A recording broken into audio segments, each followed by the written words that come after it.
anime Blue Lock Season 2 has concluded with Isagi's bitter defeat to Rin. But that was just the beginning. The real challenge now emerges, facing off directly against the world's football geniuses. Will Isagi's ego and new weapons be enough to resist them? And more importantly, the decisive battle against Japan's U20 team will determine the fate of the entire Blue Lock project. Let's explore the explosive journey right after the anime. The curtain on Blue Lock's first phase has finally fallen, granting the players a precious respite to return to the real world.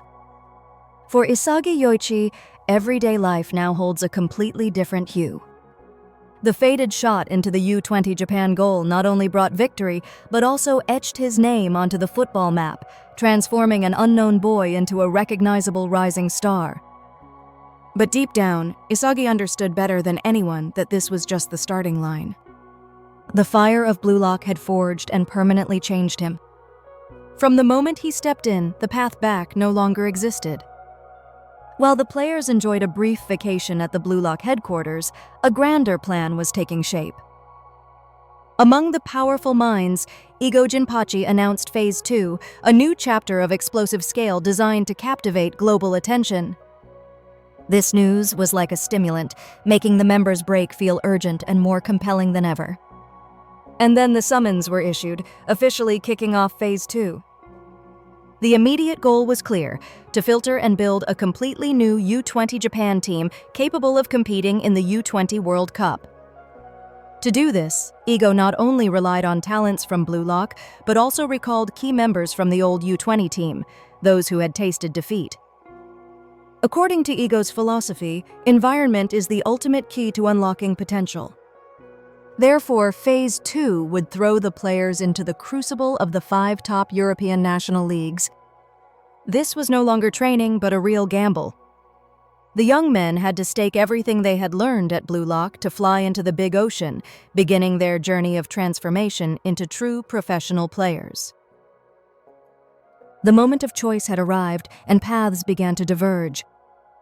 Chigiri, Nagi, and Reo, an inseparable trio, headed for the English League. The artist of the field, Bachira, chose Spain, the land of top-tier technical football. As the countdown clock ticked, Isagi was still deliberating between England and Germany. It was Bachira's advice, "Trust your instincts," that illuminated his path. Isagi decided to choose Germany, where his idol Noah reigned and where he believed he could continue his fight to reach new heights. With burning determination, Isagi and his teammates who chose Germany entered the representative building. Here, the living legend Noah awaited, for he would guide them through this arduous phase. A similar scenario unfolded in the 4 other buildings where other world-class strikers assumed the role of mentors. The battle for survival was now even fiercer. Blue Lock players had to compete fairly with 11 young club players to secure a spot in the 11-man starting lineup. The Neo Egoist League, a showdown between 5 teams representing the 5 most elite footballing nations, was created with special rules to heighten the drama. The team that scored 3 goals first would win, substitutions were unlimited, and mentor strikers could enter the field for 3 minutes. Of course, every performance was converted into points and rankings as the basis for selection for the U20 World Cup. Amidst the fervent atmosphere, the tournament officially began. Isagi joined Germany's Bastard München club, and immediately Igo unveiled a trump card. Besides 9 players from Blue Lock, another name appeared, the one who had walked a different path, a secret route for those eliminated. Reborn from the ashes of Wild Card, Kunigami Rensuke returned, but the energetic person he once was had died. Before them stood a monster with an icy face, ready to crush everything to claim his position. Immediately after Igo's briefing, the first test commenced, a brutal series of physical and technical challenges, from sprints and hill climbs to dribbling and shooting. Isagi quickly realized a harsh truth: he had been left behind. The strength of the Bastard München players was incredible, and the only one from Blue Lock who could keep up with them was Kunigami. No one knew what hell he had endured, but the lively, energetic Kunigami had vanished, replaced by a soulless being with only one goal: to stand atop the world. With great difficulty, Isagi managed to reach the final dribbling challenge. As he aimed for the highest score zone to shoot, another ball flew out of nowhere, blocking his attempt. It was a challenging greeting from Michael Kaiser, Bastard München's genius striker and a member of the New World 11, like Itoshi. He was arrogant, disdainful, and regarded Isagi, the one who scored against U20 Japan, as a new toy. Initially, the language barrier prevented them from fully understanding each other's contempt. But thanks to translation earphones sponsored by the Mikaji family, every venomous word became clear. The Bastard München members made no secret of their disdain for the Blue Lock group. For them, the only philosophy existing at this club was absolute logic. Only numbers and rankings determined who played. In the recent test, Isagi finished last in 21st place. Only Kunigami, with his outstanding performance, secured 3rd place. This meant a fierce battle for official positions awaited them, with only 10 days left before the first match. Isagi sought out Noa to ask how to defeat Kaiser. But the answer he received was more than just advice. If you want to become number 1 in the world, you don't have to defeat Kaiser. You have to surpass me. A new truth dawned in Isagi's mind. Though 10 short days were not enough for him to break into the starting lineup, he decided to use his time on the bench to observe, analyze, and find his own path. Match day arrived. Bastard München's lineup was almost unchanged, except for one name. Kunigami had earned a starting spot, becoming the main striker alongside Kaiser. Their opponent was FC Barcha from Spain, where Bachira and Otoya had successfully secured starting positions. The kickoff whistle blew and Bastard München launched the first attack. Maestro Ness launched a clear pass to Grimm on the wing. The striker used his bulldozing strength before crossing the ball to Gesner on the opposite wing. Gesner skillfully drew defenders, then chipped a ball into the box for Kunigami to wall off, creating space for Kaiser. But instead of following the play, Kunigami shielded the ball himself, spun, and unleashed a thunderous right-footed shot, a skill he had never displayed before. Although the shot was saved by the goalkeeper, Kunigami's action said it all. He brushed aside all criticism, determined to walk his own path. The ball returned to Barcha, and the stage now belonged to Bachira Maguru. Led by Lavinho, a wild striker born from imagination, Bachira was like a fish in water. The monster within him had found resonance. He danced on the field, dribbling past bastard players with frightening calmness and certainty. Even Kunigami, with his extraordinary reflexes, couldn't keep up. Bachira passed inside. His teammate immediately laid off the ball for Otoya, who was surging up the wing. The ninja delivered a one-touch, impromptu pass with his ankle, returning the ball to Bachira as he entered the penalty area. A soft shot, and Bastard München's net trembled. The early goal was a cold shower, awakening the killer instinct of Emperor Michael Kaiser. He and Wizard Ness began their own performance. Kaiser's play looked simple, but every action, every step, every touch reached absolute precision. Ness delivered a perfectly curved pass right to Kaiser's movement. With just a skillful hand gesture, Kaiser blocked the accompanying Bachira, then perfectly controlled the ball to eliminate the last defender. And then he swung his foot, unleashing the Kaiser impact, tearing through the air and burying the ball into the net. According to Noa, it was a shot utilizing the full elasticity of his body, and in terms of leg speed, it was number 1 in the world, even surpassing the legend himself. Witnessing the intensity the young players created on the field, Lavinho decided to use his 3-minute playing right to showcase himself. Noa did the same. He entered the field, substituting Isagi for Kunigami, who was lost on the field. At this moment, Isagi's opportunity arrived sooner than expected. He had 3 minutes to play with his idol, and what comes quickly often brings danger. Immediately, Isagi made a fatal mistake. The moment Noa and Lavinho, 2 individuals with opposing football philosophies, were clashing on the field, Isagi wanted to intervene and steal the ball to create a 2-on-1 situation. But Lavinho was only waiting for that, turning Isagi into a puppet to block Noa, while he easily bypassed both. Isagi's mistake left Noah behind, and Livigno easily bypassed all Bastard players, including the goalkeeper, to score into an empty net, making the score 2-1 for Barcha. The ball quickly returned to midfield, with B having possession. Ness had the ball and immediately passed it to Noah, seeing him making a wide run. Noah skillfully bypassed Barcha players until only 3 players, including Livigno, stood between him and the goal. Then he unleashed his strongest specialty. Noah faked a shot with his right foot, then shifted it to his left mid-air, firing an extremely powerful shot right in front of Livigno. With that situation, Noah equalized in the opponent's helplessness.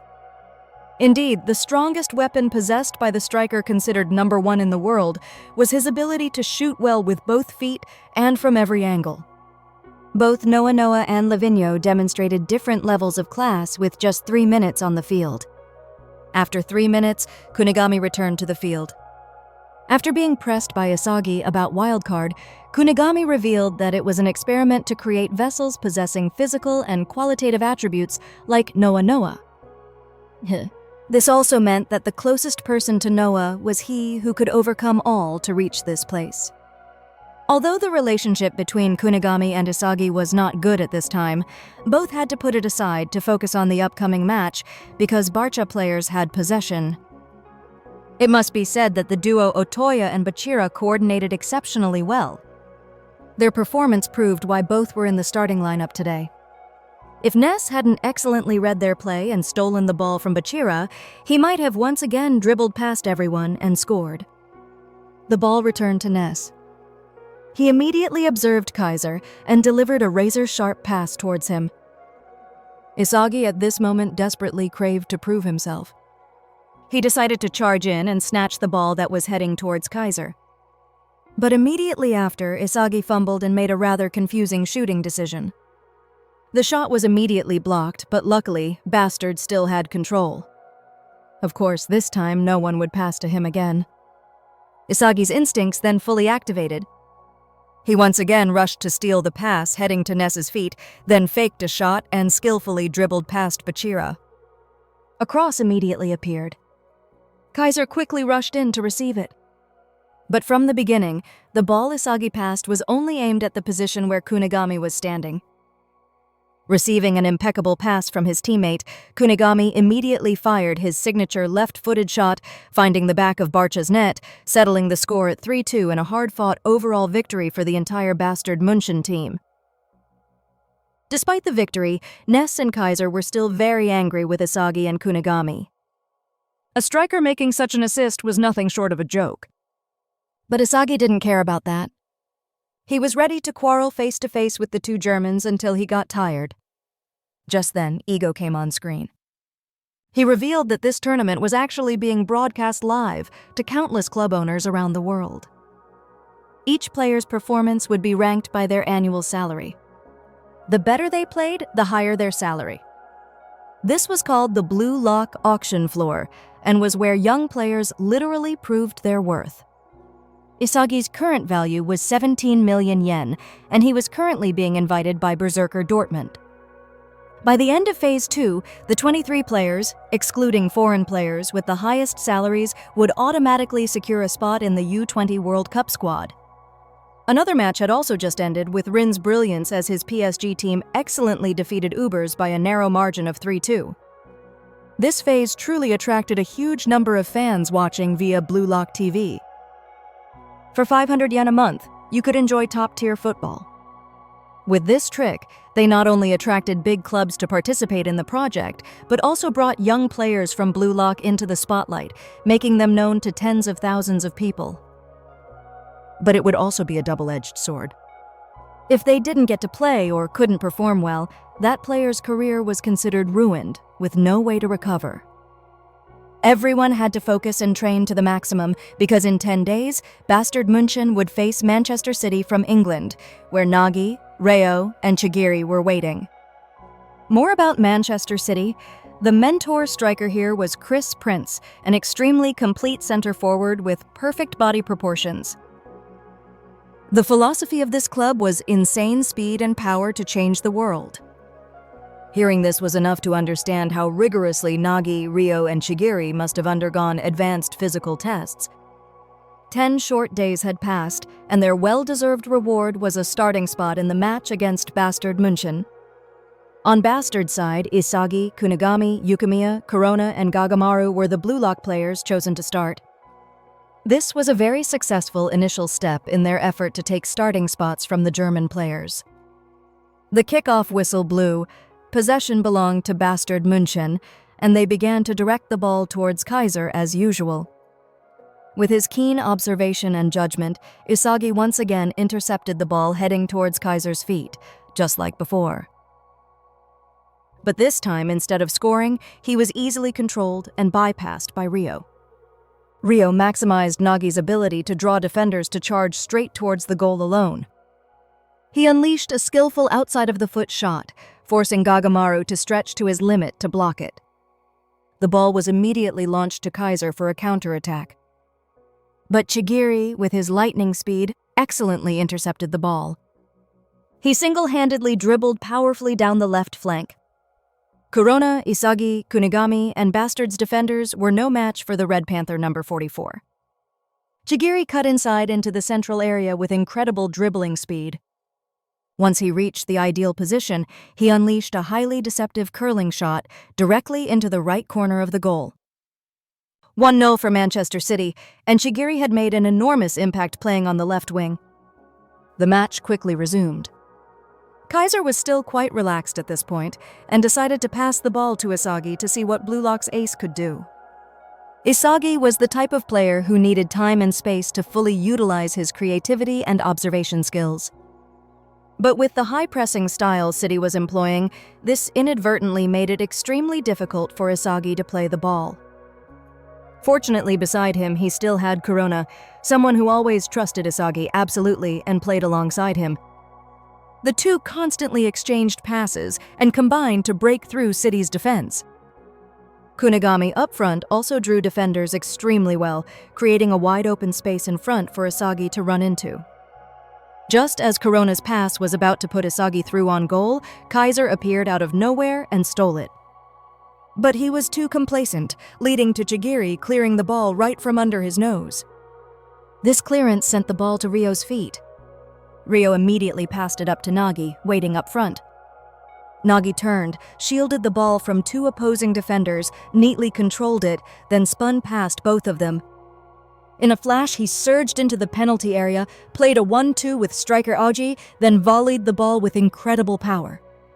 It was a beautiful shot, but unfortunately, Yukimiya dove in, using his head to prevent the ball from flying into the goal. Nevertheless, it was clear that the Nagi who used to depend on his teammates' creativity was gone.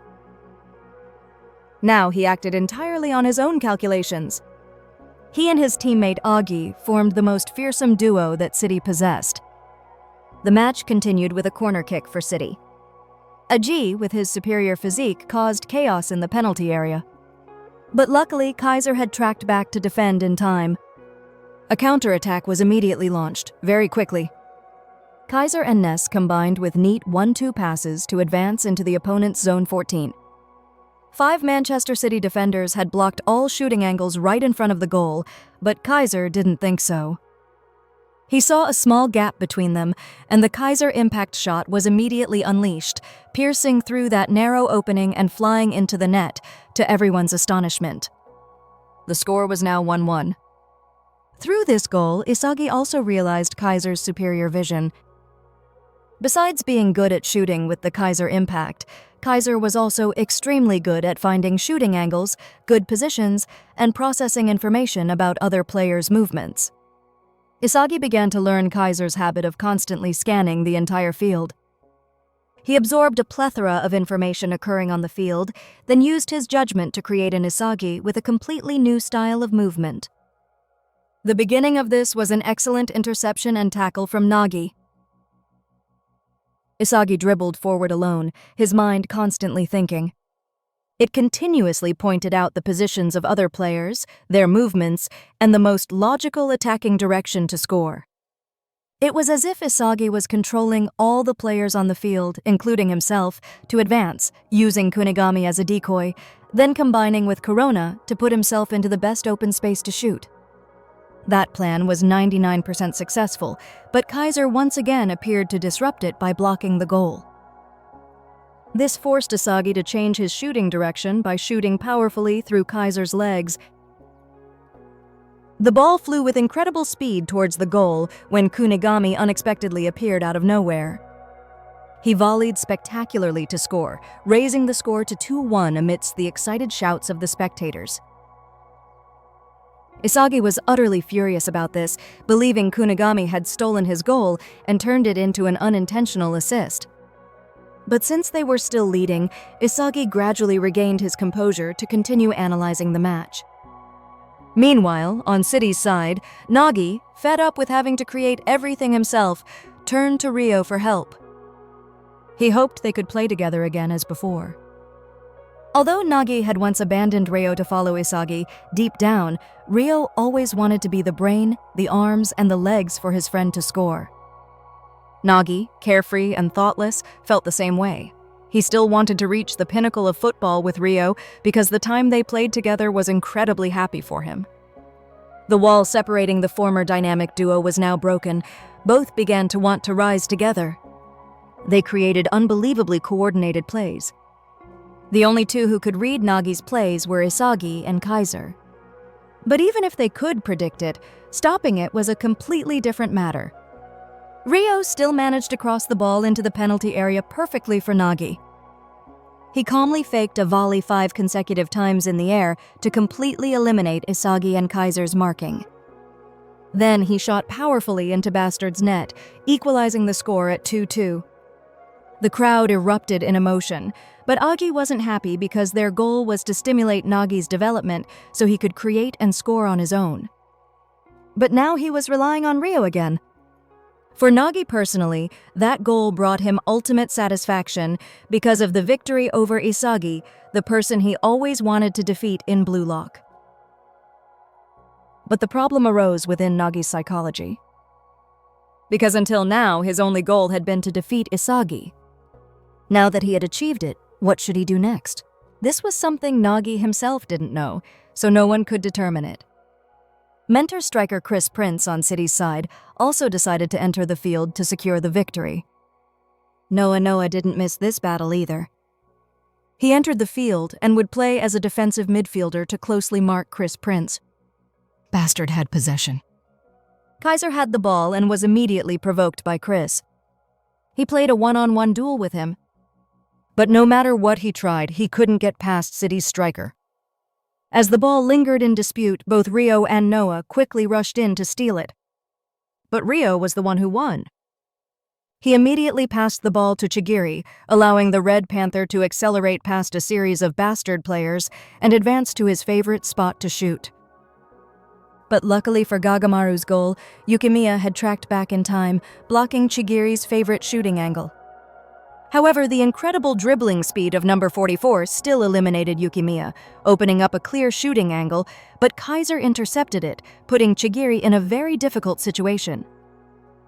Seeing Chris Prince open, he immediately passed to him to handle.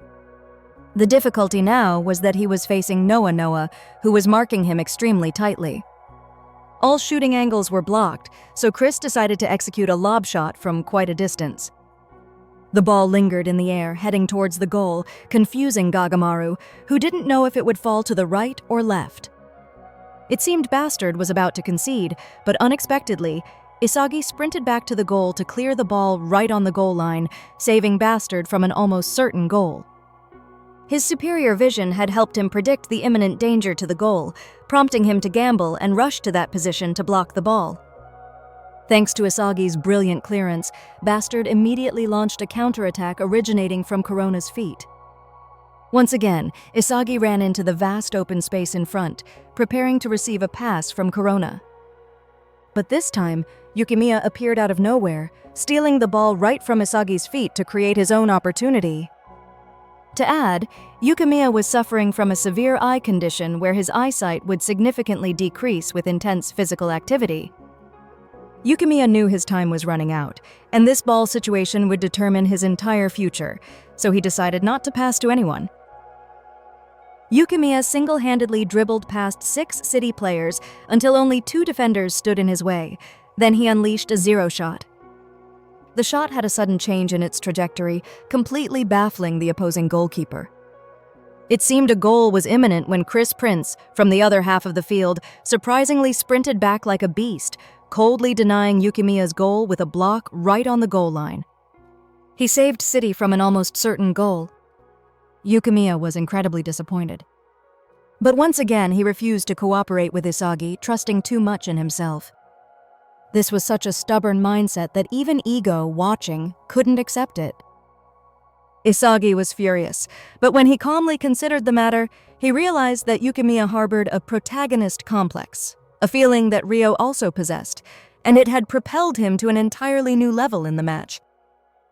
When he realized this, Isagi applied the protagonist complex to himself, boldly controlling all the players like pawns on the field. The protagonist complex, combined with his superior vision, reading the flow of the match, made Blue Lock's ace seem to know all current and upcoming movements of everyone. Seeing an Isagi transforming into a monster, Noa also rushed to help. He, Isagi, and Corona formed a trio, combining to advance close to City's penalty area without encountering any obstacles from the opponent. But his biggest obstacle came from those wearing the same jersey. Yukimiya rushed to steal the ball, heading towards Isagi. However, this was within Isagi's predictions. Isagi abruptly changed direction, turning Yukimiya into a shield to block the defender, while he himself surged into the penalty area comfortably. Chris Prince once again rushed back like a beast to defend, but Noa appeared, directly challenging Chris, creating a wide-open space for Corona to cross inside to Isagi. An open goal lay before him for a direct shot, but Kaiser suddenly appeared out of nowhere to block it. For Isagi, this was once again part of his plan. He unexpectedly backheeled to pass back to the second line where Yukimiya was standing stunned from before. Already mentally broken from being a pawn in Isagi's hands, but when the gifted opportunity arose, Yukimiya excellently shot into City's net with a super spinning, bouncing shot, bringing a breathtaking 3-2 victory for the entire Bastard München team. Kaiser and Ness were furious beyond words. Isagi was the heart, the soul, and a true manipulator on the football field, a person who would rise to challenge the Kaiser-dependent football that the entire team had always played. As for Yukimiya, he apologized to Isagi and received a similar apology from him. They shook hands as if to reconcile everything and usher in a new era for the Blue Lock generation in this German team. The upcoming 10-day break was extremely important for Isagi to recover his overworked brain because his next opponent would be Ubers from Italy, where the monster Baro was running rampant with a terrifying total salary of 100 million yen. The entire team trained very diligently, each with their own emotions. But everyone aimed to go further to secure a spot in the U20 World Cup finals. Time flew by, and the match against Ubers finally arrived. Bastard's starting lineup was almost unchanged, except that Raichi was playing for the first time as a defensive midfielder. The simple reason for this was that Noah needed his one-on-one tackling ability to strengthen the midfield. As for the opposing team's starting lineup, Baro obviously led the attack. Their renowned solid defense would be handled by the quartet of Aryu, Aiku, Nico, and Lorenzo, one team with an incredibly powerful attack and the other with a strong defense. The kickoff whistle for two different football philosophies sounded amidst the excitement of all the spectators. Bastard started with the ball. Ness, as usual, passed to Kaiser. But this time, he didn't receive a return pass from his teammate. Instead, he actively jumped up to lay off the ball for Grimm, who was surging from behind. Ness immediately charged into the penalty area, drawing two opposing defenders, allowing Ram to cross the ball inside for Kaiser to shoot. This attacking play was very effective, but was quickly read and neutralized by Lorenzo of Ubers. This player was the new generation B11 defender, the heart of Italy's defense, and a peer of excellent players like Kaiser. After stealing the ball, he immediately dribbled it forward with wriggling, zombie-like movements, surprising everyone and bypassing them all. With their current formation, when Lorenzo pushed forward, Nico immediately dropped back to cover, The surrounding players also diligently moved back to cooperate, helping their defensive star dribble all the way to the edge of the penalty area.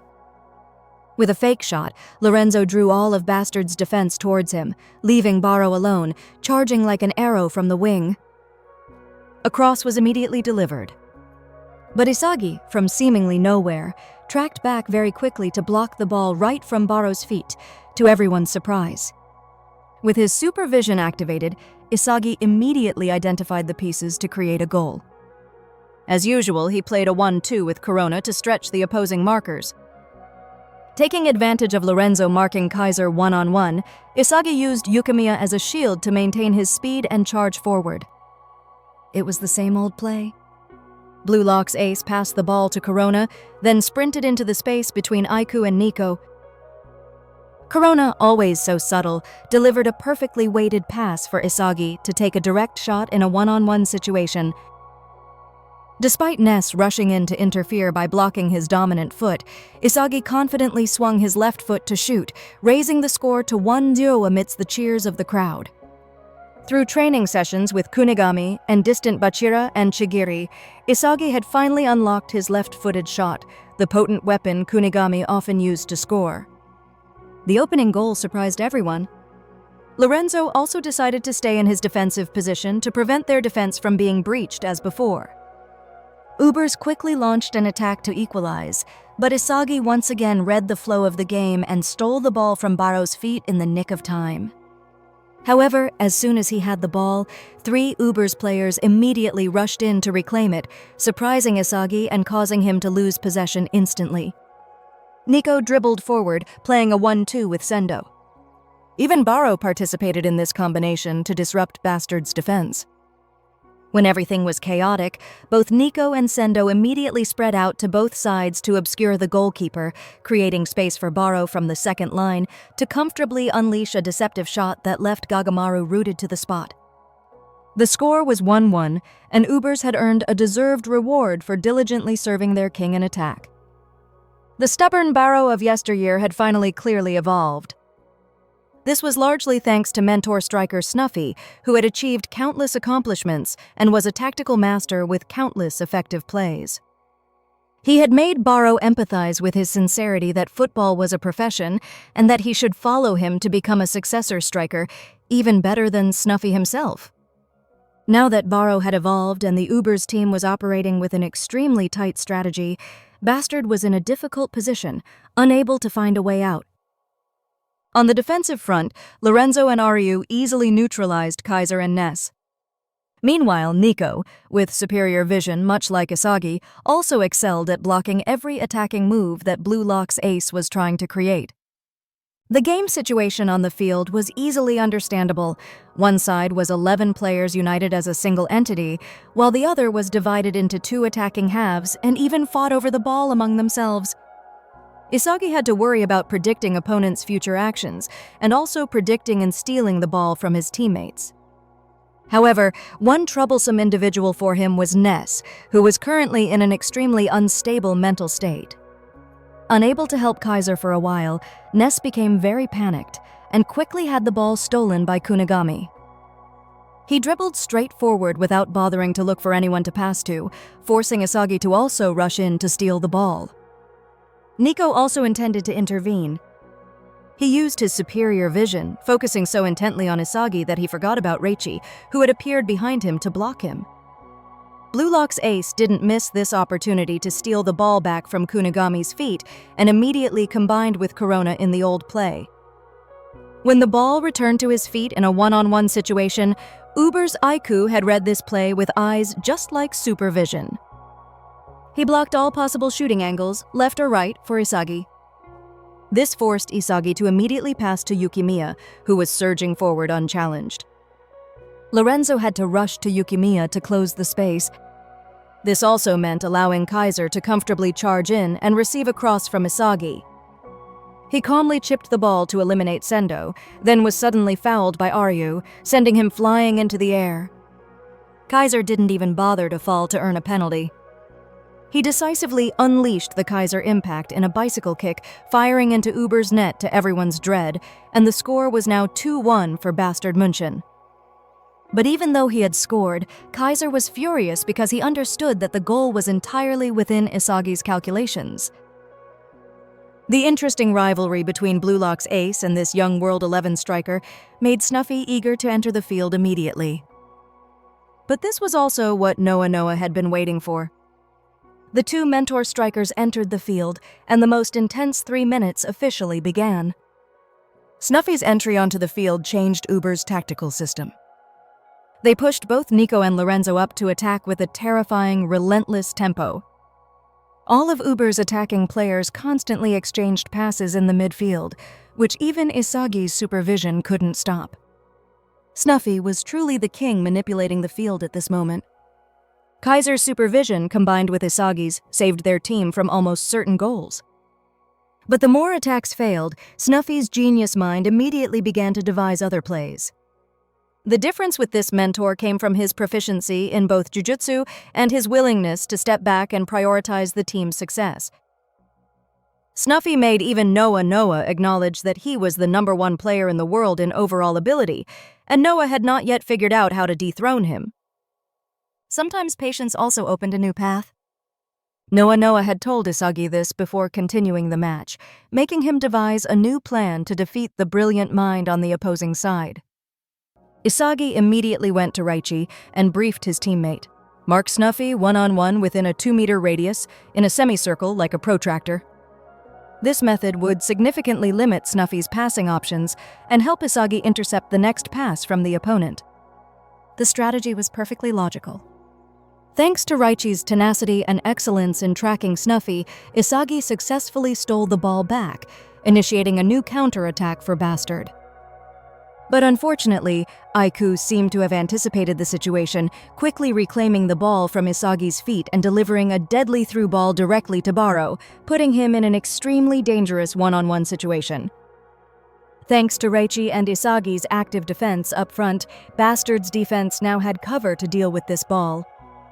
After conceding once to Baro's shot, goalkeeper Gagamaru was now very confident in handling the situation. He calmly anticipated the opponent's shooting timing, then gently leaped to embrace the ball. Gagamaru immediately threw it to Isagi to launch a lightning-fast counterattack. Blue Lock's ace, along with Noah and Yukimiya, charged forward like 3 arrows, overwhelming the opponent. Noah accepted being fouled to clear a path for Isagi to surge straight ahead. He passed to Yukimiya, then ran into the open space in front as he always did with Corona. But Yukimiya didn't understand Isagi's intention. Instead of a low, perfectly weighted pass, Yukimiya delivered a high pass, causing the precious counterattacking opportunity to be immediately neutralized by Snuffy. It was a great pity that his most understanding teammate Corona was sidelined with cramps. Isagi at this moment needed a teammate with a similar mindset more than ever.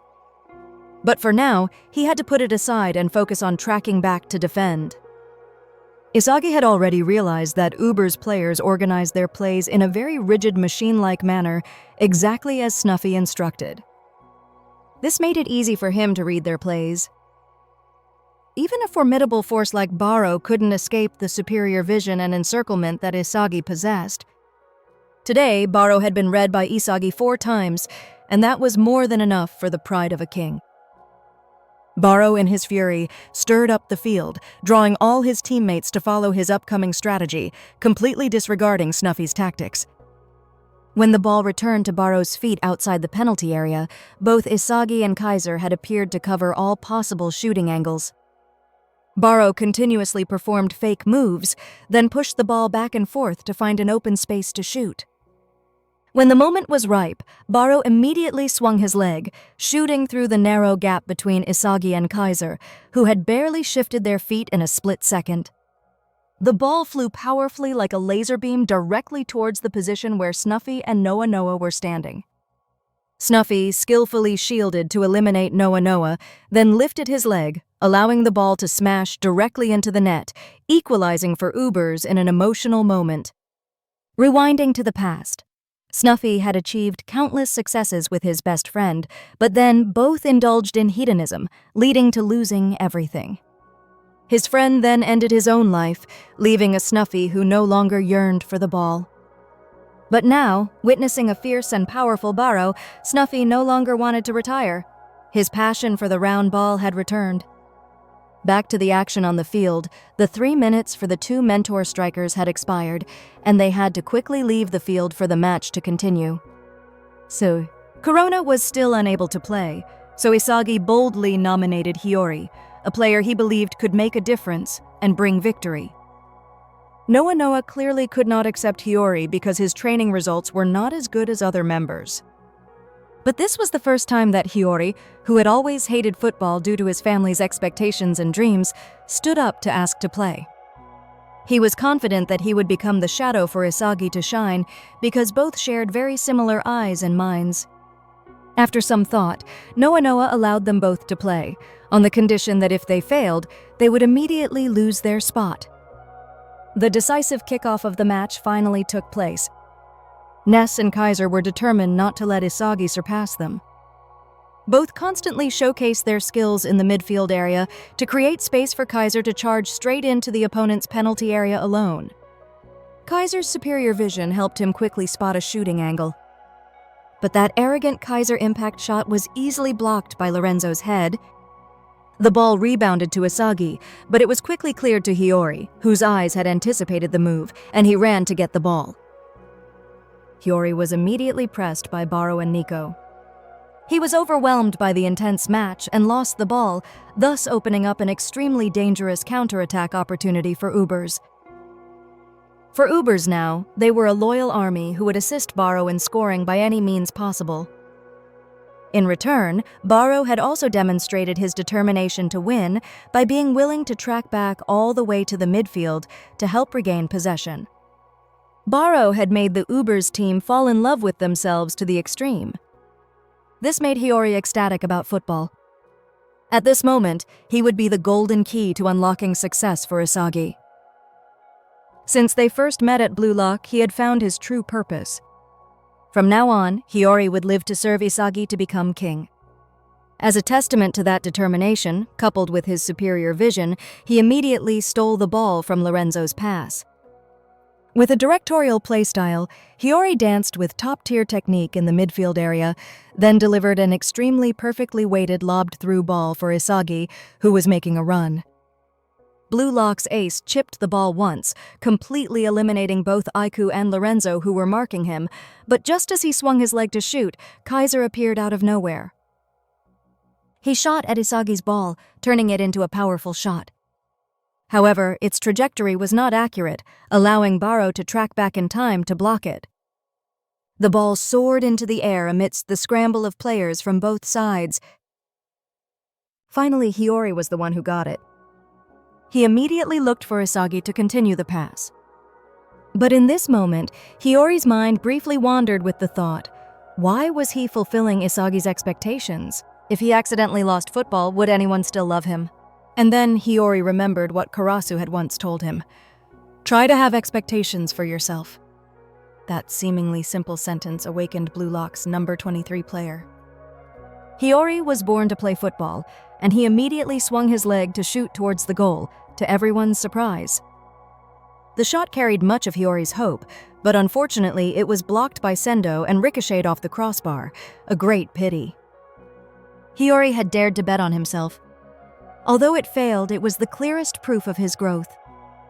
And that play made Isagi realize a crucial key to winning the match. Isagi shouted very clearly to Hiyori once more, "Let's swallow it this time, just this once!"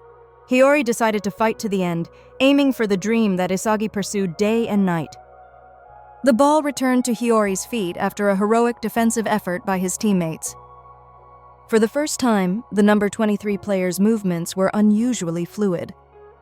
He constantly used his individual technique to skillfully dribble past opponents, then played continuous 1-2 passes with Isagi and Yukimiya until they reached Uber's end of the field. Hiyori still held the ball, but Isagi didn't make a run. Everyone thought Hiyori would shoot himself, so they immediately rushed to stop him, but everyone had been fooled. With 2 feints, eliminating Nico and Lorenzo, Hiyori delivered a lobbed-through ball. Isagi unexpectedly surged forward to shoot, finding the back of Uber's net, to everyone's astonishment. No one would have guessed that the duo, who didn't even look at each other during this play, understood each other so well. Two minds and two pairs of eyes with superior vision successfully brought Bastard München a breathtaking and emotional victory. This golden goal also made Hiyori abandon his early retirement. From now on, he would live focused on himself to use this playing style to create a world-class striker. Back to Isagi, he had climbed to second place in the overall rankings, only losing to Rin. The recent victory divided Bastard's internal dynamics into two halves. On one side was Isagi's group, full of enthusiasm and excitement, while on the other were Kaiser and Ness, enduring the most terrible days as Isagi surpassed them. The intensity of the tournament made the final match between Bastard München and PSG for the championship more exciting than ever. PSG's strategy was interesting. When Rin played, Shidou sat out, and vice versa. Both also had separate systems serving them whenever they appeared on the field. But today, to welcome Bastard München, PSG used both Rin and Shidou simultaneously. Besides those two attacking threats, they also possessed Charles, the youngest player in the tournament and also endowed with superior vision. As for Bastard München, Hiyori continued to be used in place of Corona after his good performance. Yukimiya sat on the bench while Corona started, and other positions remained unchanged. After a few minutes of waiting, the most anticipated match began with possession belonging to Bastard. Players from both sides immediately engaged in fierce contention. Control of the game returned to PSG. The focal point of the attack was Charles, who easily escaped Raichi's marking to receive the ball. Fortunately, Isagi quickly appeared in time to avert the danger. The match remained very intense. The ball was now at Ness's feet. Taking advantage of Isagi still being in defense, Ness, along with Grimm and Kaiser, immediately formed a three-man triangular combination for a lightning-fast counterattack. Kaiser did very well in dribbling to open up a shooting angle, attempting the Kaiser impact, but Rin easily blocked it with a powerful tackle from behind. A counterattack for PSG. Rin easily bypassed Bastard's defenders to combine with Nanase and Tokumitsu, advancing close to the penalty area.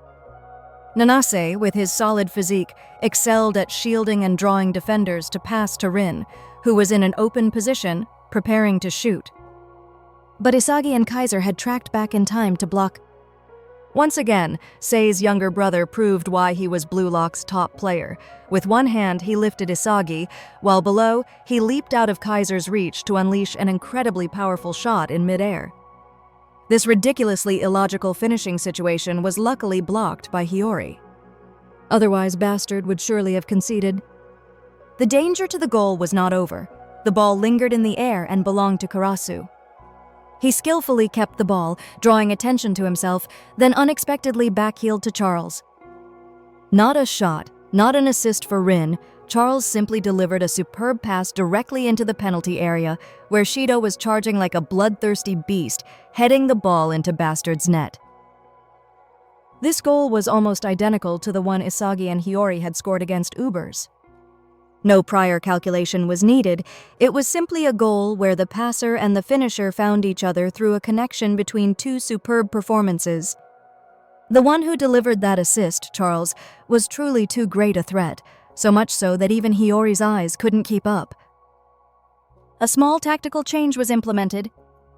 Noa instructed Kunigami to mark Shidou one-on-one in any situation.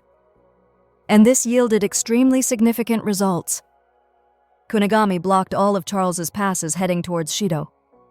Thanks to Kunigami, Charles was read by Hiyori in a passing situation. Hiyori immediately orchestrated a counterattack for Bastard. Despite being tightly marked by three players, he still excellently delivered a lobbed pass, his specialty, into the penalty area for Isagi, who was making a run. Isagi crossed over to where the ball would fall, and the recipient was Kunigami. Kunigami headed the ball back to Isagi. A play no one could have predicted, as everyone thought Kunigami would never pass. But this assist was for the half stake that Kunigami still owed Isagi, and everything was part of Blue Lock's number 10's superhuman calculations.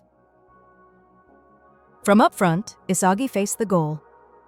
Despite being pressed by both Kaiser and Rin from either side, he calmly faked a shot, took a left-footed shot, then immediately volleyed mid-air with his right foot, equalizing the score at 1-1 for Bastard.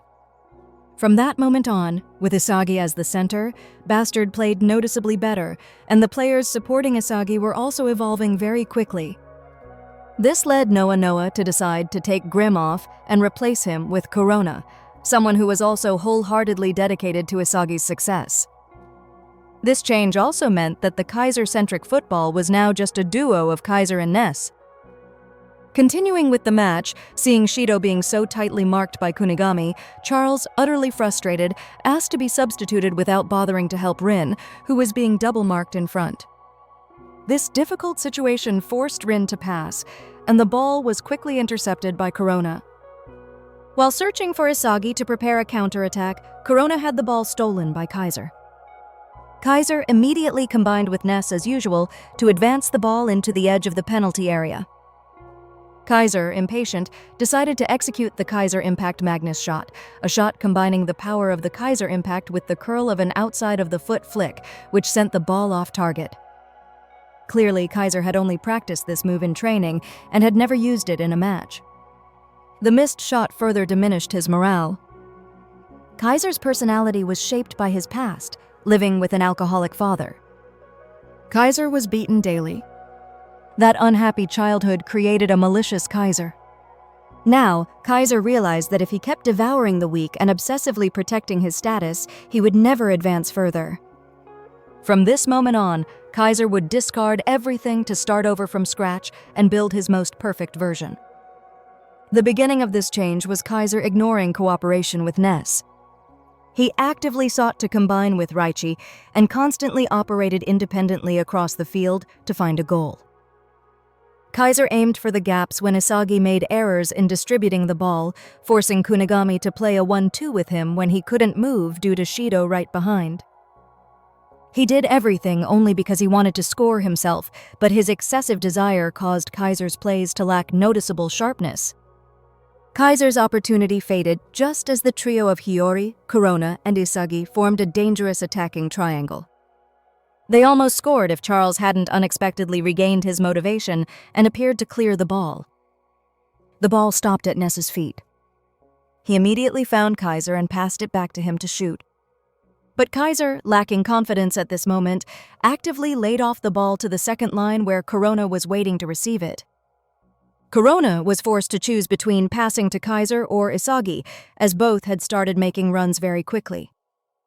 But the one Corona seemed to trust more was Kaiser, as he had actively run a loop around him without stealing the ball as he had done before. Corona launched a backward pass to Kaiser. It flew very fast, then surprisingly slowed down and finally stopped completely.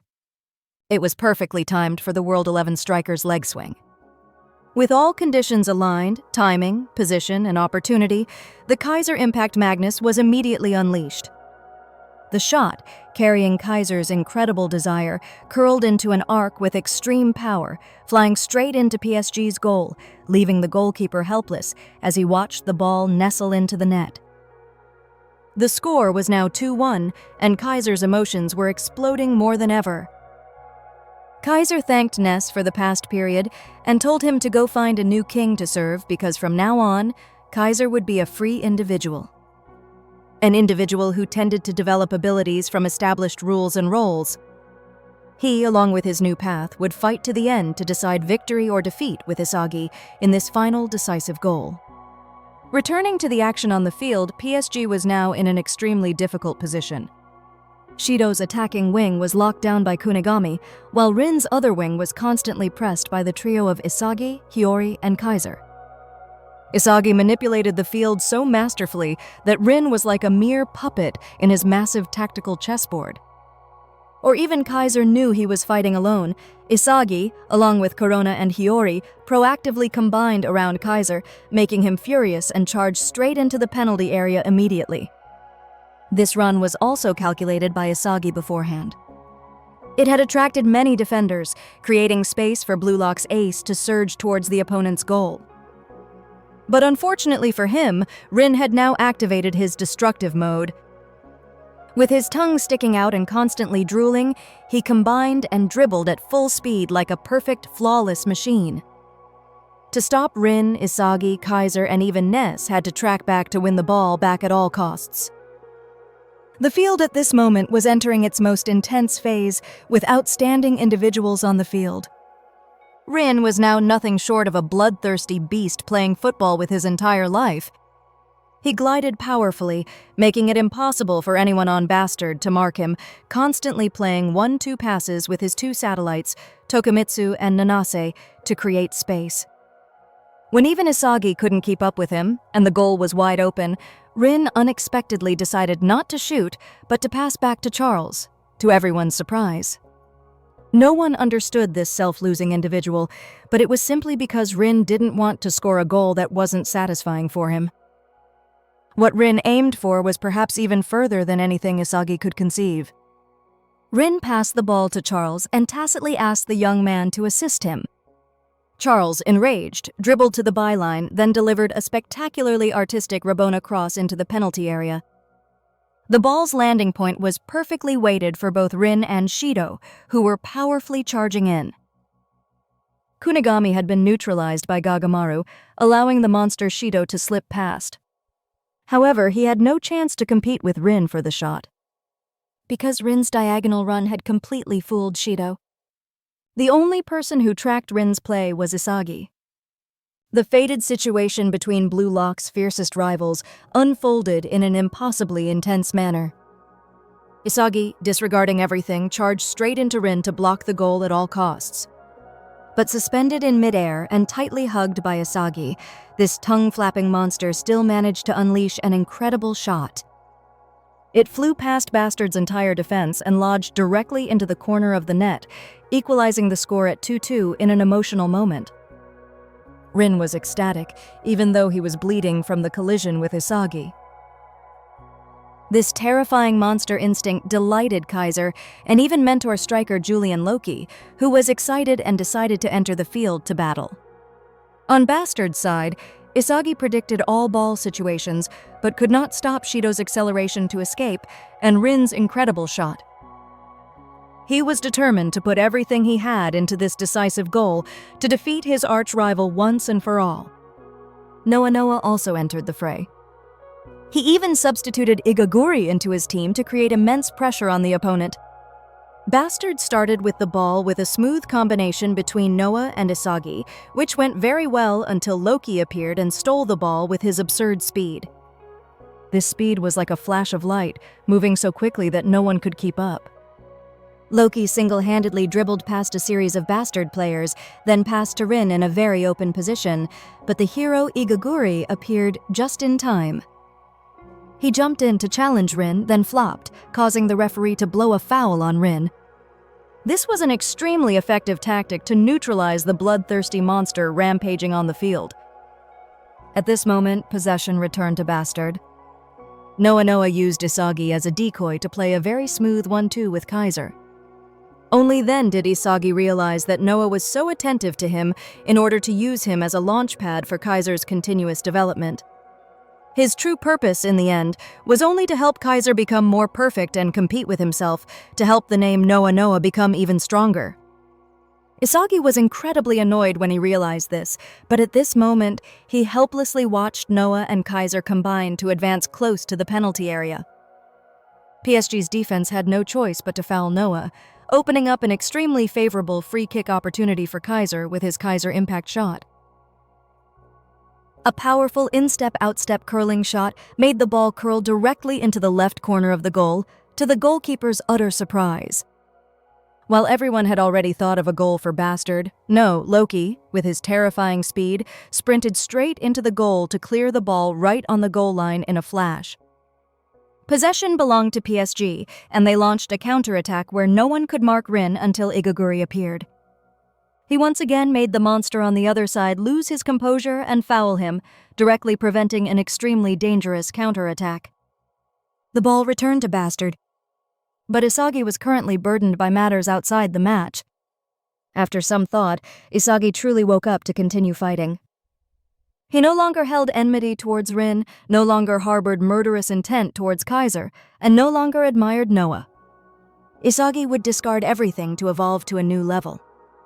He seemed to sell his soul and became a completely different person.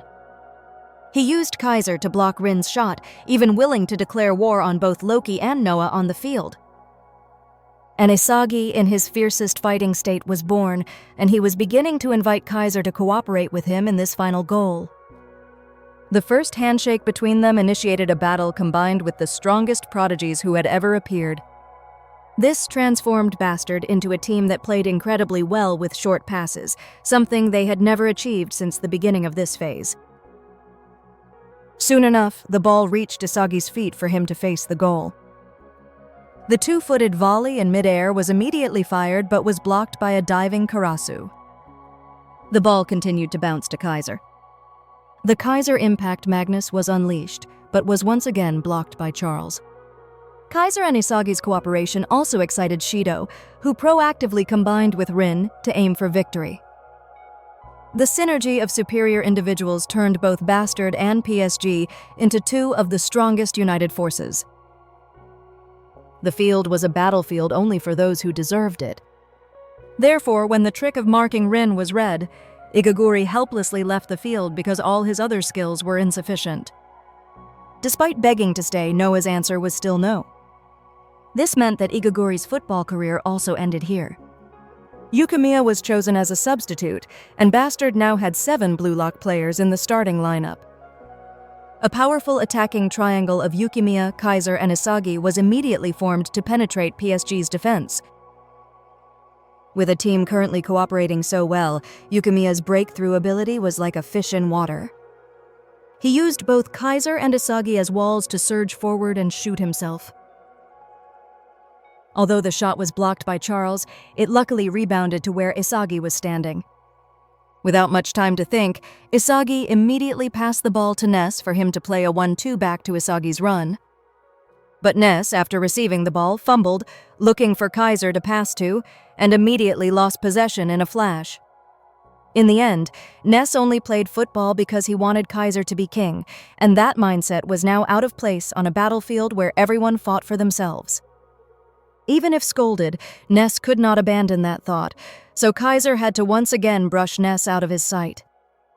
He combined smoothly with other Blue Lock players because he was being actively separated from Isagi by PSG. Though two people, sharing one mind, Kaiser always knew where Isagi was to deliver an extremely accurate Kaiser Impact Cross-Magnum pass. Isagi also understood his teammates' intention and immediately rushed to where the ball was falling, but was unexpectedly blocked by Rin. Rin had memorized all of Isagi's movements and techniques to stick closely to him, controlling him within a 4-meter radius. The recent clearance was an example, and it opened up an extremely dangerous counterattack for PSG. Charles immediately launched the ball up front to quickly circulate it to the forward line. But at this moment, Rin was closely marking Isagi, and Shidou was tightly constrained by Kunigami, reducing the danger to Gagamaru's goal. Charles regained possession and delivered a devilish pass to Shidou. He passed to Rin, hoping Rin would pass back to him for a combination. However, the bloodthirsty monster still decided to surge forward to shoot himself, bypassing Isagi and then deliberately colliding with Kaiser to get into a shooting position. But Kaiser had lived a harsh life of fighting since childhood, so this collision was nothing to him.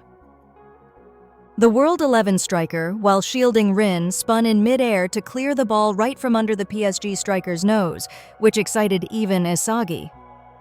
The ball counterattacked for Bastard, and Yukimiya was the one to initiate it. He excellently dribbled past a series of opposing players, then passed to an open Hiyori.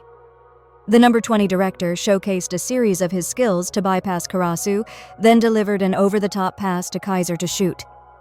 But unfortunately, that plan was tightly blocked by Shidou, who tracked back to defend. The ball headed towards Charles, but Kunigami used all his strength to head the ball away, preventing PSG from having any counterattacking opportunity. The ball was slowly falling into the contested area of the duo Isagi and Rin. But this pair stuck too closely together, meaning Ness was the one to touch the ball first. A little about Alexis Ness. Ness was a boy fascinated by magic in a scientific family. Football was the magic of his life, and Kaiser was a very special person who had pulled him out of the quagmire of failure in his early days with the team. Now, Ness decided not to look for Kaiser to pass to anymore. He would perform his own magic with an extremely curling drop-point pass directly into the penalty area, hoping Kaiser would understand and surge in to shoot. But in the end, the only one who understood Ness's awakening at this moment was Isagi. Blue Lock's brilliant prodigy charged in without thinking, following Ness's pass, and shot into PSG's net, to everyone's astonishment. Kaiser and Rin both failed against Isagi's incredibly quick adaptability. For Kaiser personally, by not trusting Ness, he froze in the final play, creating an opportunity for Isagi to score the decisive goal. This bitter defeat left a huge wound in Kaiser. Isagi and Rin were now officially Blue Lock's top two, valued at $240 million. Other positions in the top 23 belonged to familiar names, but among the eliminated players, besides Tokimitsu and the all-too-familiar Igaguri, Nagi's name surprisingly appeared, ranked 24th, having scored only one goal. Nagi's talent had truly withered due to his satisfaction with defeating Isagi in one play. Even if Ryo tried to spoon-feed Nagi the ball, his hesitation and carelessness in shooting or combining had turned the talented Nagi of yesteryear into a withered tree, nothing more. Nagi was afraid to face opponents, relying too much on Ryo, also because he had already achieved his two biggest desires, playing football with Ryo and defeating Isagi. His biggest regret now was perhaps no longer being able to play alongside Ryo. Goodbye, Ryo. From now on, become the world's #1 alone. Nagi walked away amidst Ryo's unending tears. Nagi, don't give up football! Isagi's regretful shout also officially concluded Blue Lock's Phase 2, as everyone looked forward to the highly anticipated U20 World Cup. But before that, there would be a small break for the players. Then, Nagi Seishiro returned to a mundane, boring, ordinary life at high school. Although surrounded by friends who cheered him like a hero after his Blue Lock performance, Nagi remained cold and distant. He firmly declared to everyone that his football journey was over, dismissing all questions about a professional future or his former teammate Ryo. But the ordinary life he once craved now felt strangely empty. Nagi tried to find joy in his favorite video games on the rooftop, but only loneliness remained. Memories of his first encounter with Ryo suddenly flooded back on the familiar staircase. The most painful highlight was when he saw a giant Blue Lock billboard with Isagi as the center, alongside Rin and Shidou. The image of his former rivals reaching out to the world was a bitter reminder of what he had lost. The next day, the emptiness turned into torment. The sound of a ball from the schoolyard echoing into the classroom was no longer just noise, but a knife twisting deeper into his pain. Finally, sitting alone in the classroom, memories of explosive moments, of fierce matches at Blue Lock, flooded back uncontrollably. Nagi collapsed, tears of regret beginning to fall. He realized he had been wrong, that the ultimate excitement of living wholeheartedly for football was irreplaceable. He yearned to return, to once again burn brightly on the field, but it all seemed too late. Afterwards, in his luxurious office, the president of the Japan Football Association, Burasuta, was immersed in ecstatic joy. His laughter echoed through the room, a hoarse sound of satisfied greed. The Blue Lock project, which he had fiercely opposed and tried to suppress, had now become a golden goose, bringing in huge profits. The numbers dancing on the screen made his narrow eyes glow. Whether Japan would win the World Cup or produce the world's #1 striker, he couldn't care less. For Burasuta, football was merely a business tool, and Blue Lock was the most successful product he had ever had. The intensity of the Neo Egoist League not only brought money, but also attracted FIFA's attention, opening up a golden opportunity to earn even more. However, his joy was quickly interrupted by shocking news. Eigo Jinpachi had removed Nagi Seishiro from the final list of 23 players. Burasuta couldn't believe it. Nagi, with his innate talent and immense media appeal, was his mobile money-making machine. Allowing such a valuable asset to disappear was unacceptable. He stormed to the Blue Lock complex demanding to see Ego immediately. Ego, with his perpetually disgusted expression when facing this money-grubbing Burasuda, reluctantly met him. "What do you want? Say it quickly and leave," Ego coldly said, barely concealing his contempt. Burasuta, in stark contrast, approached with a fake smile, sweetly calling him Ego-kun. "Thank you for what Blue Lock has brought," he said. But the charade didn't last long. He pointed directly at the screen replaying Nagi's genius moments and roared, "Why did you cut him? Don't you know he's Nagi? He's my golden goose!" He argued that Nagi's talent was undeniable, that his goals were works of art, and demanded that Ego discard those ridiculous rankings and bring Nagi back. Ego's answer, of course, was a resounding no. For him, everything was over. Burasuda, furious, even brought up public pressure, pointing out that fans were regretful and angry. But Ego was not easily swayed. His sole objective since the project began was to create a super striker, an absolute egoist who could lead Japan to a World Cup victory. He had no time to mourn a fading talent due to lack of goals and motivation. This stage was only for those who were constantly evolving, for green shoots reaching for the sky every day. At Blue Lock, Ego was the law, the will, the god who controlled everything. Their confrontation was interrupted by a press conference hosted by Henri. She confidently announced to the media that Japan would host this U20 World Cup, a record-breaking tournament with 64 participating nations, bringing together all the world's most talented young players, Loki from France, Kaiser from Germany, and other formidable forces from England, Italy, Spain. Henri affirmed that the Blue Lock squad was not afraid and would fight to bring home a sweet victory. In the office, Burasuda had not given up. He boasted that he himself had lobbied FIFA to choose Japan, considering himself God, while Ego was merely a hired magician. He ordered Ego to bring Nagi back, but Ego had reached the limit of his patience. He flatly declared, "Nagi is currently not necessary for Blue Lock." "If you insist, I will leave this project." That threat made Burasuda flinch. Losing Nagi meant losing his golden goose, but losing Ego meant he would lose the Phoenix, losing the entire money-making project. The argument ended in a forced compromise. Burasuda threatened to fire Ego if they didn't win the championship, while Ego merely sneered, declaring he would turn Japan into the hottest focal point of world football. Outside, the press conference concluded with a resolute statement from Isagi Yoichi, representing the players. He promised to bring the championship cup home. 47 days of countdown began. While the entire football world was buzzing, Nagi Seishiro was still immersed in the virtual world of video games, completely unaware of the storm his absence had caused. After a fiery Neo Egoist League, where he had to constantly evolve to survive among monsters, Isagi finally returned home. The warm family atmosphere, the aroma of his mother's tonkatsu, was the greatest reward. His mother, with undisguised pride, had prepared a victory meal to congratulate her son. While eating, Isagi reminisced about this very tonkatsu. But the feeling after the high school qualifying defeat years ago was so bitter.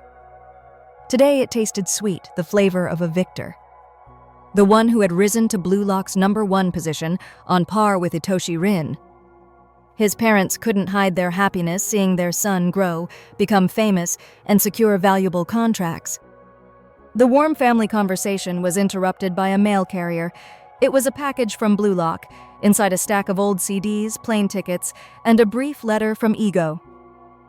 Learn more about football. The key to your next evolution is in here. Find it yourself. Ego had prepared a unique evolutionary path for each of the 23 players. Who could find the key and unlock the gate to world-class level depended entirely on their ego and their ability to perceive. That night, Isagi delved into what Ego had sent. Initially, he thought they were videos of classic goals, but the more he watched, the more he realized a pattern. Each video, each cut, didn't focus on the final shot. Instead, it always started from the moment before. A ball control that changed the tempo, a decisive pass that broke through the defense. Isagi had an epiphany. What Ego wanted him to learn wasn't the goal itself, but the moment the goal originated, how to smell it before it even formed. These were football equations he had never known. A completely new horizon? He felt utterly excited, yearning to absorb all of Ego's profound thinking. In 45 days, the U20 World Cup would begin, and Isagi knew he had to become a completely different person. At the Blue Lock Center, Ego was also racing against time. He threw himself into work, forgetting to eat and sleep, meticulously developing special training plans for each of his raw gems during the precious 14-day break. Henri, worried about his health, personally cooked a plate of yakisoba with great affection. But Ego, with his panda-like dark circles under his eyes, was engrossed in typing, telling her to leave it and he'd eat later. He explained his philosophy to Henri. To cook a delicious meal, one must first go to the market to find the best ingredients. And in these 14 days, he wanted his 23 players to go to the market themselves, to find the missing ingredients to perfect themselves. And so unique exercises were sent out. King Baro, instead of the football field, was sent to a university to face a rugby team, where he had to use his strength and brutality to fight against muscle-bound giants. In contrast to Baro, the artistic Bachira Maguru was sent to an elementary school. Here, he didn't face physical monsters, but rather summer vacation monsters. A group of children surrounded him, demanding he teach them how to play football. Bachira's task was to rediscover pure joy, boundless creativity from the most innocent souls. Chigiri Hyoma, with terrifying speed but limited stamina, was required to become a fish. Swimming was the exercise Ego gave him to enhance his heart and lung endurance, transforming Blue Lock's Exciter into a machine that could run non-stop. Hiro Kunigami Rensuke, who returned from Wildcard with a devil inside, was sent into the kickboxing ring where he had to hone his adaptability in one-on-one combat. As for the wildest monster, Shido Ryusei, Ego seemed to be at a loss. The letter simply said, "Do whatever you want to do before you die. All expenses will be covered by Blue Lock." And Shido chose skydiving, seeking extreme sensations to satisfy his insane bestial instincts. Itoshi Rin, the top-ranked player, was sent to a temple. His mission was to meditate, to calm his mind and reflect on his hateful ego. Every time a mad thought of crushing Ness and Isagi stirred in his mind, a monk's staff struck his head. Ego wanted to heal the only flaw in Rin's perfection, his mind. Elsewhere, in the luxurious training room of the Mikage conglomerate, young Master Ryo was pushing himself to exhaustion. Nagi's image and his words haunted his mind. Ego's letter arrived like a salvation. Ego called Ryo Blue Lock's Special Forces and assigned him a seemingly impossible mission. Within 14 days, perfectly copy the playing style of the other 22 players. That was Ryo's only path to becoming number one. Despite his butler Bayer's concerns, Ryo was determined. He would conquer this challenge to create a completely new version of Ryo, ready to challenge the throne. Each person had their own training, from Hiyori, Nico, Gagamaru to Yukimiya, Raichi, Aiku. All were on their journey to find their own ingredients. Ego didn't want their striker instincts to be dulled by having to play in other positions. He wanted anyone to be able to shine when the opportunity arose. Amidst his hectic work, Ego still remembered to write a thank you note to Henri, telling her to rest. A common flame was burning within all of them, the flame of conquering the U20 World Cup. While his former teammates were diligently evolving, Nagi Seishiro was sinking into a swamp of despair. Eliminated from Blue Lock, his life suddenly became meaningless. Video games, once his joy, were now just a reminder of a dull reality. The feeling of being bothered had disappeared, but in its place was an extremely uncomfortable sense of regret. He realized this wasn't what he wanted. He remembered his days at Blue Lock, remembered the feeling of finding something interesting in his life for the first time. In despair, Nagi cycled to the Blue Lock headquarters with a faint hope that he would get another chance. He knocked on the door, pleading in vain. "Please, can someone let me in? Just let me play in Blue Lock one more time." But all he received was silence and the cold steel door. Not giving up, Nagi returned the next day with a tent and supplies, deciding to camp right outside.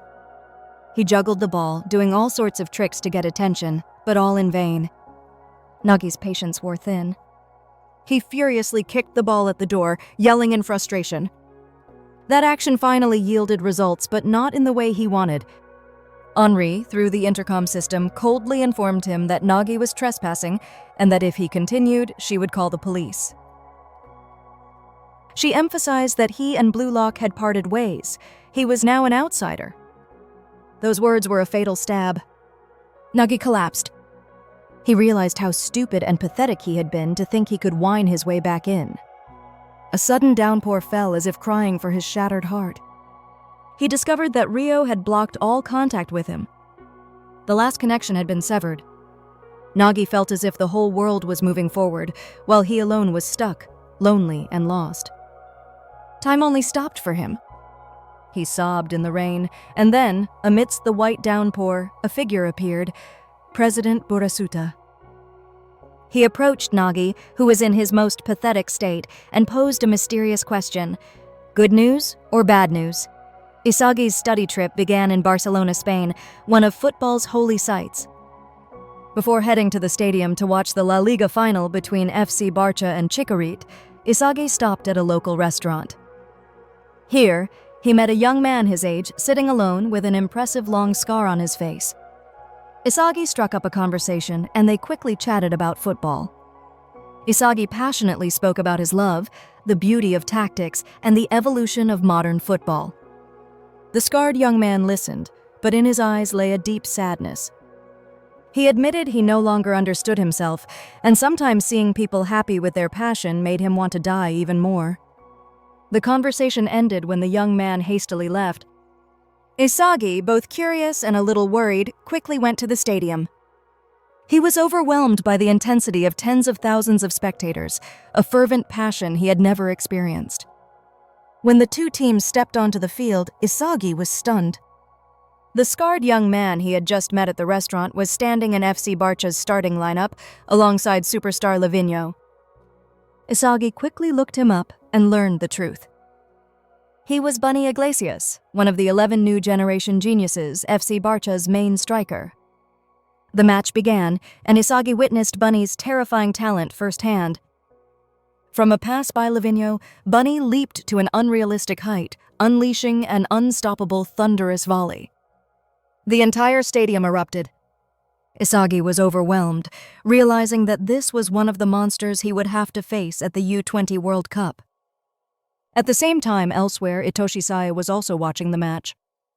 After witnessing Bunny's goal, the fighting spirit burned fiercely in his eyes. A top-level confrontation between two geniuses in Spain seemed about to be reenacted on the world stage. Under the pouring rain, Burasuta made the devil's offer to Nagi. He revealed that the U20 Japan team would have 3 additional spots, and the decision-making power rested entirely with him. To secure this compromise from Ego, he had to approve a huge additional budget for Blue Lock. He invited Nagi to take one of those 3 spots to return through the back door, but every meal had its price. Burasuta set 3 conditions. First, Nagi had to win a special selection test. Second, once selected, everything about Nagi, from his future to his contracts, would entirely belong to him. And the final condition, the most cruel one, Nagi had to betray Blue Lock. He had to use his own talent to prove Ego's methods were wrong, to bring down his former teammates and push Ego to the brink. Nagi was stunned. The chance to return to Reo and Isagi appeared before his eyes, but then he shook his head. "No, I can't." Nagi's refusal stunned Burasuta. Nagi admitted that Ego's decision to drop him was correct, that he no longer deserved it. He couldn't betray the place that had made him feel alive, where he had teammates who had passionately pursued their dreams with him. If there was a Blue Lock without them, what meaning would it have? Burasuta furiously cursed, calling Nagi a coward and a fool. Just then his phone rang. On the other end was Itoshi-sei, announcing shocking news. Japan had been drawn into the U20 World Cup group of death, along with France and England. Burasuta immediately invited Sai to take a spot in the squad, but Sai coldly refused to participate in the group stage. He would only join this tournament for one sole objective: to face Spain and Bunny Iglesias in the knockout rounds. If the team couldn't pass the group stage, Sai would not play. Burasuta, despite his bitterness, had to accept this genius's condition. The call ended. He looked at Nagi, who was still standing motionless in the rain. His gamble still had 2 cards left, and one of them he was not yet willing to give up. 30 days before the big war, news of the group of death spread throughout Japan. At Blue Lock, the atmosphere was more tense than ever. Isagi returned to reunite with his teammates. The brief reunion quickly gave way to Ego's speech. Standing among his raw gems, Ego declared, "Discard the past. You all have new weapons. Use me to make your dreams come true, just as I am using you to achieve mine." He officially announced the formidable opponents in the group stage: Nigeria, France, and England. The final training camp for the U20 World Cup officially began. While the fire in Blue Lock was burning fiercely in a game arcade, Nagi was consumed by emptiness. The screen displayed victory, but he felt nothing.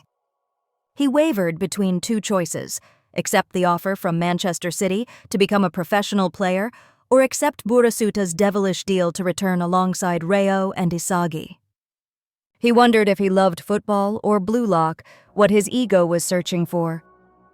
Just then, a figure unexpectedly appeared: Igarashi Gurimu. Igarashi, another Blue Lock failure, found Nagi in the internet cafe. They went to a park to talk. Igarashi asked directly, "Are you satisfied?" He shared his story. Igarashi's dream was simply to become a professional player so he wouldn't have to inherit his family's temple. When he received an offer, he was satisfied, but Nagi was different. "With your talent, playing like that isn't enough, is it?" Igarashi added.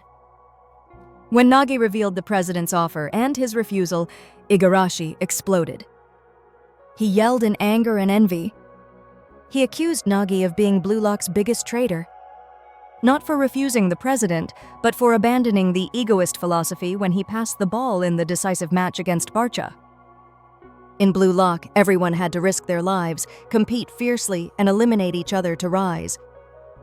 If a dream had to depend on others and was easily given up, then it was better to discard it. Igarashi grabbed Nagi's collar, his eyes blazing. "If I had your talent, no matter how pathetic or painful it was, I would aim for the #1 position in the world." Igarashi's fiery words, from a weak person but with a burning desire, struck Nagi's heart. He suddenly realized he had been wrong. He stood up, silently leaving Igarashi behind. A new, fiercer fire had been ignited in the cold heart of the genius. With only 1 day left before the opening match, Blue Lock's training ground was like a furnace. Isagi, in his new role as leader, pushed his teammates to their limits, even causing friction with Hiyori and Karasu due to his excessively high demands. Itoshi Rin also seemed annoyed by Isagi's center-of-the-universe attitude. In the midst of the tension, Burasuta appeared. He officially announced the 3 additional spots, revealing Itoshi Sae as the first. The remaining 2 spots would be decided through a parallel selection round called Saibi, with 300 talents from across the country.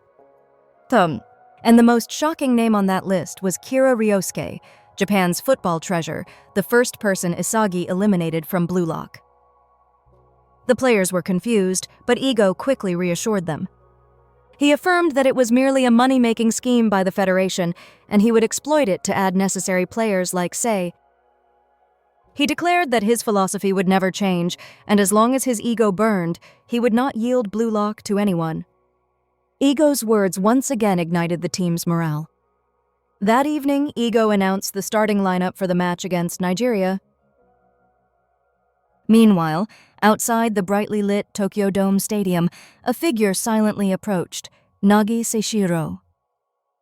The Tokyo Dome Stadium erupted in the festive atmosphere of the U20 World Cup opening match.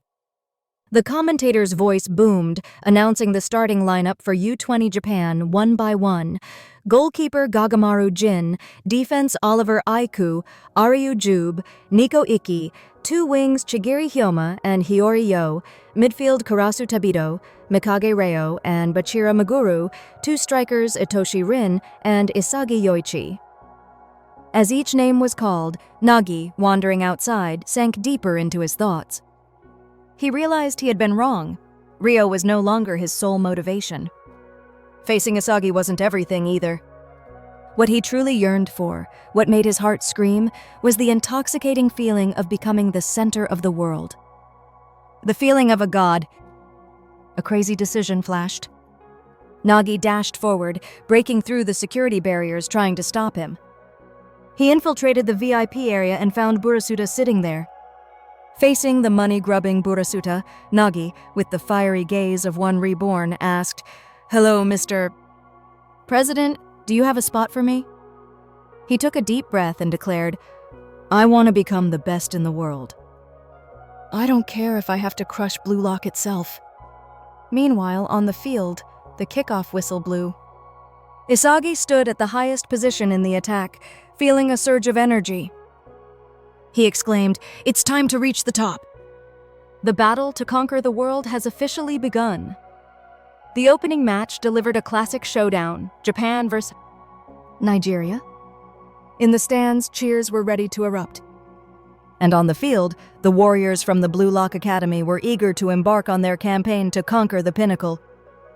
As soon as the kickoff whistle blew, the Green Eagles of Nigeria gained possession. However, true to the spirit of Blue Lock, Isagi and Rin gave the opponent no second of rest. They immediately pressed relentlessly. The ball found its way to Kuso's feet. Nigeria's talented captain was unfazed. He performed a skillful dribble, elegantly escaping the encirclement and seizing the newly opened space to deliver a sharp pass to Bello, who was surging forward. Bello was no less skilled. With an artistic turn, he turned Bachira into an unwilling spectator. Without a wasted movement, the ball was passed with laser-like precision to Onagi's position. Although the pass was somewhat rushed, Onagi's ball control was still masterful, astonishing even an arrogant person like Ariu. Luckily for Japan, Aiku appeared in time to cover, but the joy was short-lived as Onagi quickly spotted a gap in the defense. He swung his foot, unleashing a deceptive shot, forcing Nico to use his face to block in a desperate attempt. The ball rebounded, floating in the air, then found its way directly to Karasu. Seizing the golden opportunity, Karasu didn't hesitate to deliver a long, over-the-top pass, initiating a lightning-fast and dangerous counterattack for Japan. Hiyori, the number 23 player, received the ball. With just a subtle push, he put Rin in a favorable position, and from that moment, Blue Lock's monster began his solo performance. Rin skillfully used his body to shield the ball, then unexpectedly spun gracefully, creating a wide-open space in front of Nigeria's goal. Without hesitation, he drew an unimaginable trajectory with his magical feet, aiming directly for the top corner. It seemed a masterpiece had been created, but Onagi, in an extraordinary effort, leaped to block it right on the goal line, saving the Green Eagles from an almost certain goal. The aerial battle continued as the ball once again lingered in the air, and both teams charged into a merciless scramble. It was in that chaotic moment from below that Isagi Yoichi's eyes began to change. His supervision was activated, signaling that Blue Lock's ace was gradually shifting into a predatory state. Nigeria, with their innate physical advantage, was clearly dominating in second balls. Their playing style was very direct, using strength to get the ball to their main striker, Onagi, at all costs. However, U20 Japan were not novices. They quickly read this intention and began to press aggressively on the ball-carrying players, forcing Nigeria to make continuous mistakes. And the inevitable happened. Karasu once again won the ball, initiating a lightning-fast counterattack for the Blue Samurai Warriors. But this time, instead of looking for Hiyori, he made a bold decision. He passed the ball to the wing for Chigiri, completely surprising Nigeria's entire defense. Like a whirlwind, Chigiri began his familiar acceleration, leaving the blue-shirted shadows behind after just a few strides. He swung his foot, delivering a banana-shaped curling cross, sending the ball deep into the penalty area. Immediately, Onaji clung tightly to Isagi, assuming that the ultimate target of the pass was him. But Isagi was one step ahead of everyone. He clearly understood that Onaji's most terrifying weapon was his boundless movement, a perpetual motion engine that could appear at every hotspot, and to neutralize it, the only way was not to give him a chance to touch the ball. With his genius tactical mind combined with Karasu's and Ryo's regulatory abilities, Isagi was gradually leading Japan to neutralize a seemingly unstoppable playing style. Then the decisive moment arrived. Isagi did receive Chigiri's cross, but instead of taking a shot, he executed a surprisingly subtle layoff for Bachira, who was surging from the second line. Nigeria's entire defense was in disarray. The moment Bachira touched the ball, both Rin and Isagi simultaneously surged into the penalty area, throwing the opponent's defensive system into utter chaos. They had to mark players and predict who Japan's number 8 would pass to. But Bachira tore through every script. He decided to create a historical moment himself, performing a freestyle dribble with improvised flair, bypassing both monsters from his own team, then unleashing a decisive shot. The ball smashed directly into the net, opening the scoring for Japan, to the opponent's utter astonishment. While Nigeria's defense had not yet recovered, Isagi rushed to high-five his best friend, a radiant smile on his face. Clearly, Blue Lock was showcasing an explosive brand of football revolving around Isagi Yoichi as the nucleus. And they were proving to the world that they were an extremely formidable contender in this year's tournament. The stands seemed ready to explode. But to achieve this moment of genius, Bachira had to learn a bitter lesson from ego. Rewind 44 days, he received a seemingly simple task, teaching a group of elementary school kids to play football. Bachira happily demonstrated his elegant juggling skills, but what was instinctual for him became an unimaginable challenge for the children. From that experience, Bachira realized a harsh truth: instinct alone wasn't enough. To convey it to others, he had to transform his skills into concrete language, into theory.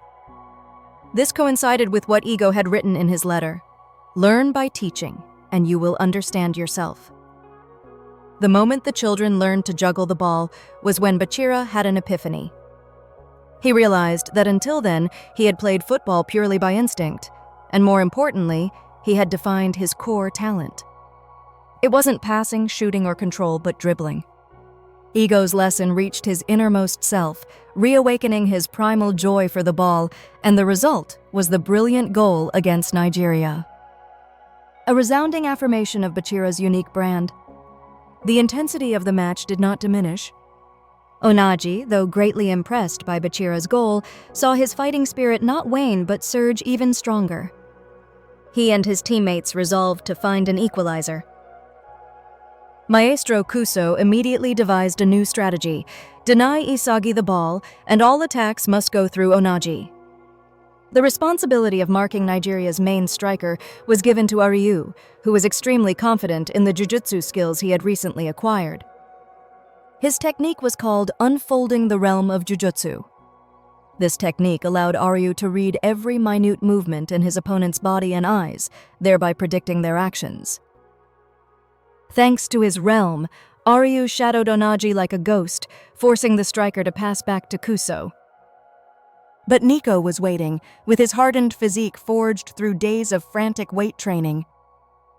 Nico locked down Kuso, rendering the opposing midfielder completely helpless. He not only won the ball, but also transformed himself into a mobile fortress, possessing both brains and brawn.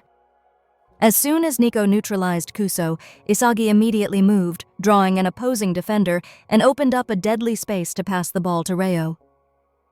And then Ryo activated his supreme copy mode, perfectly replicating Bachira's skills. He dribbled straight into Nigeria's defense. This time there was not just one, but two Bachiras, one real, one copy, simultaneously charging towards the goal. Nigeria's entire defensive system froze. One super dribbling number 8 was enough to breach their net. Now Japan had two such monsters playing side by side. Nigeria's defense was completely bewildered, facing a newly emerged attacking duo, Reo Mikage and Bachira Meguru. Reo, the chameleon, had perfectly copied Bachira's playing style, turning both of them into a pair of industrious bees stirring up the field. They constantly played rapid 1-2 passes with astonishing technique and coordination, easily penetrating the opponent's midfield. Bachira was incredibly excited. It seemed this was the first time he had found a partner who could create such an explosive chemical reaction, willing to step back and be the backdrop for Rio's performance. Nigeria's captain, Kuso, helplessly watched the two Japanese players dance with the ball. The data they had collected contained no information about a Rio this versatile and transformative. That surprise cost them. The Bachira-Reo duo freely combined, drawing both Isagi and Rin high up the field, creating countless attacking options that gave Kuso a headache. He couldn't predict what Blue Lock would do next. A solo individual effort, a pass to their ace, or another unpredictable combination. Just as Nigeria's defense was still confused, Rio unexpectedly changed. He was no longer a diligent bee, but transformed into the Red Panther, Chigiri Hyoma. As he approached the 16-meter area, Rio pushed the ball forward to the golden penalty box zone at a 44-degree angle. With the lightning speed copied from Chigiri, he easily bypassed the towering defender Obuanoa, leaving Bello, who was trying to cover, in astonishment. From that perfect position, Rio unleashed a superb curling shot. The ball drew a beautiful rainbow arc, curving past the reach of all defenders and flying into the top corner of the goal. Nigeria's goalkeeper could only dive in vain, further enhancing Rio's masterpiece. Japan took a 2-0 lead. After scoring, Rio fell into contemplation. He felt an unprecedented excitement, a deep satisfaction in creating opportunities and finishing opponents himself. Was this the path he was truly seeking, a goal even grander than being Nagi's treasure? In the stands, fans erupted, while Chigiri was astonished by his teammates' ability to copy and evolve. The commentators couldn't believe their eyes. Blue Lock had truly transformed the face of Japanese football. In contrast to Japan's festive atmosphere, a heavy silence enveloped Nigeria's players. They were 2 goals down and completely unable to find a way to resist. It seemed Japan's strength far exceeded all expectations. As the entire team sank into despair, Onaji, with a confident smile, spoke up to reassure his teammates. He reminded them that they were all family, that they had come this far together from nothing, and that they had nothing to lose.